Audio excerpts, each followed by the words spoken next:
Everyone, I'm working on this maths quiz app using MIT App Inventor. So let me show you the demo here. Okay, now you can see this is our app.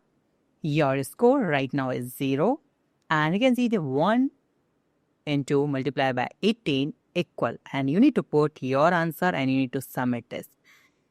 Here we have done the dynamic thing, like every time you submit your answer, this is not something like a static. You will only get the plus or minus only. You will get all type of questions like minus, plus, divide, every type of questions. Okay. So let's put the answer here first, 80, and submit this.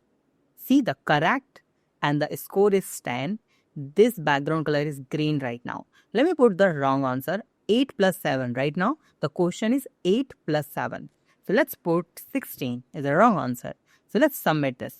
You can see wrong answer, try again, and the question is same. Now let's try to put the correct answer, 15, and submit this. You can see the score is 20 now and the correct, and you have the another question like this. So this is a really amazing app. It's a maths quiz app I created with the help of App Inventor. I need your suggestion what type of features I should add on this app. So in the full tutorial, I'm going to explain you how you can create this amazing app. So if you have any doubt, you can ask me a comment, and please give me some suggestion on the comment. Okay. Thank you so much for watching this video. Please subscribe our channel, like this video, and share this video. Have a nice day. Be safe. Bye-bye.